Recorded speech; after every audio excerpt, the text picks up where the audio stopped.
Hello, parents, grandparents, caretakers, and teachers. Thank you so much for coming back again and again and again and again. Um, if you have questions, shoot your questions to askgeorgeuncle@gmail.com. Okay, askgeorgeuncle at gmail.com. Shoot your questions on that. Now, I have another good question. My son has recently started speaking lies and is hiding things. We have seen some things missing from the house and we are quiet. Anytime we try to correct him, he immediately blackmails us that he will commit suicide. He always shuts himself inside the room with his phone. We try to even take out the lock out of the door, but we don't know how to handle it. Now, let me just start off with this speaking lies and hiding things. A teenager would start speaking lies and hiding things, or a child would start speaking lies and hiding things, is because they are afraid. Fear. Fear is the factor. They are afraid that if they are going to speak the truth, what would happen? It could be because of how you have reacted in the past, of how you have responded in the past, maybe how you have, done things in the past. The child is very afraid. So now slowly hiding things. Yesterday night I had a conversation with one of my son, and I said this to him, and I said, hey, you don't have to hide anything. Even if there is, I know you will not do anything wrong. I had to say that because I know he will not do anything wrong. But he kept on starting to hide something. As soon as I would go, he would hide that and hide this. And I said, even if there is something that, maybe sports you're watching, maybe it's the news that you're reading, maybe that's what you're doing. But even if you're doing like that, just be okay, daddy's not going to be coming behind you about it. Just learn to be transparent. That's okay. That's okay. I'm not going to pounce on you. I know, I trust you. I know you will not do anything wrong. I know. Maybe you're just, maybe during the studies time, you're getting a little distracted, and maybe you see the sports and you see certain news, and, maybe he likes to read the reviews of different movies and things like that, Maybe you're trying to do something like that. Yeah, that's okay. And as I said it, he was like, no, I was not, and things like that. And, then I had to be transparent. I just need to say, don't say you didn't, but yesterday at this particular time when I came in, you were doing something, immediately you closed it. At this particular time this happened, you closed it. At this particular time when I came in, you closed it. And he was like, yeah. And I said, I'm sorry for being straight, but then I've been watching this, and I'm again telling you, you will not be doing anything wrong. You're an amazing guy. You see what I'm doing again and again? I'm kind of helping him to understand you're amazing. You will not do anything bad. Maybe you're getting distracted a little bit here and there, but that's okay. Just learn to be transparent. That's a very important thing that you need to do. Helping the child understand, saying it's okay to not be okay. I'll say that again. It's okay to not be okay.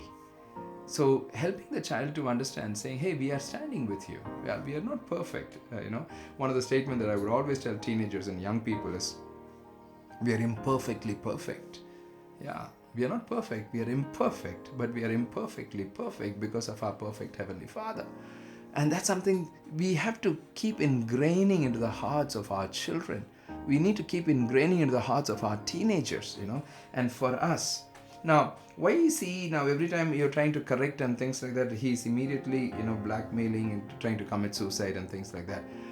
I don't know the whole scenario. Just with this question, I don't understand the whole scenario. Maybe there could have been incidents of you guys, as a family have talked about somebody committing suicide and things like that, or maybe you would have said something, oh my goodness, I that boy did like that, or this person did like that. Maybe some scenarios that has happened, and the boy has realized, saying, hey, that shakes them up, and so not that he might be doing it or contemplating suicide or things like that. Sometimes it might be, but sometimes it may not be, and he's just using it as a mechanism to escape, a mechanism to put fear. So don't just, you have written very interesting, say when he does all of that, we keep quiet. Don't just keep quiet.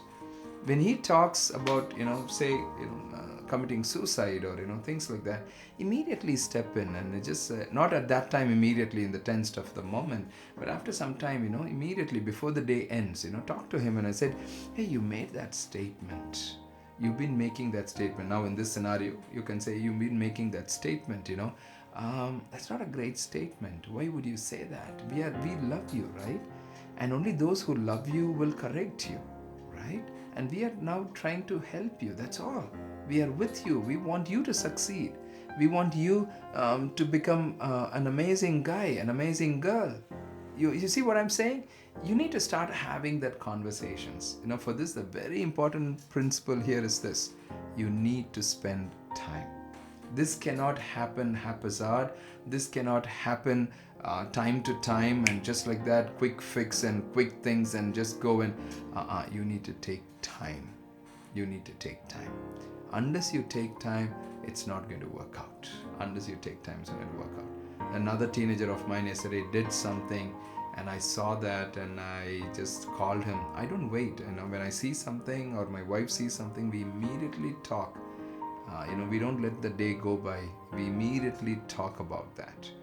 I called him and said, why would you do that? And then he said, oh, sorry. Yeah, I was unwise. I was foolish. I should have not done that and things like that. And then I just said, okay, so you foolishly do. That's a credible excuse. Is that okay? Can I take it? He said, yeah, I was foolish. And then I just jokingly just said, okay. Then I pray that you will not be foolish anymore. But you understood, right? That's not the right thing. Yes, I understood. You see, I did correct, but at the same time, I was using humor in that correction and just help him. And then I just said, you're an amazing guy, okay? I know you will not do anything like that, but suddenly you started doing it. It was kind of a little shocking, but just go ahead. This boy comes from a very difficult background, that we have taken in and we are helping him and things like that. So just in the place of connection, of how we begin to walk and things like that. So don't walk in that place of fear, and you've made another statement. Let me just share another principle for all the parents who are watching this. Please, it's a very important principle. No electronics inside bedroom. That should be one of the rules in every house. With everything that a child takes an electronic thing inside the bedroom. Sometimes some parents will say, no, it's in the bedroom, but it's switched off. But you never know. I've dealt with so many cases where in the 2:30 in the morning, 3 o'clock in the morning, the teenager has got up and have used the laptop and used the phone. No electronics inside bedroom, even during daytime. No electronics inside bedroom. It's all in the main hall where the study happens and everything that happens. It's transparent, not inside the bedroom. The moment the teenager takes the electronics inside the bedroom, that's where the slip happens. That's where again, as I said, I was counseling a boy yesterday and he said it. Yes, uncle, in the night when I have the phone, that's where the slip has happened. That's where I've watched certain things. That's where some of my friends have sent me certain links and that's where the slip happens. No electronics inside the bedroom. Make that rule inside the house. No electronics inside. For children, no electronics inside bedroom. You want to use the electronics, you should use it outside, not inside the bedroom. Today, the world is a very different world and the online spaces are not very great for our children. There are hackers, there are pedophiles, there are so many different people who are there just trying to trap your child. You want to be a little careful about it. So one of the ways that you can save your child is use the phone. It's not a problem, Daytime, you're using it and all of that, even during daytime. In our house, even during daytime, no electronics inside bedrooms. They can be outside, they can talk, they can do things, but no electronics inside the bedroom. You have to come to that place to understand that, And I pray that you would make some of these rules in a place of how it is. Now, talk to the boy, as I started off saying, talk to the boy and see how you can connect with the boy and make the child feel safe. The child needs to start trusting you, not mistrusting you, needs to start trusting you. When he starts trusting you, he will then stop hiding and lying and doing everything. Thanks so much for coming back again and again. And thank you for sending your questions. Please send your questions to askgeorgeuncle@gmail.com. Thank you so much for watching.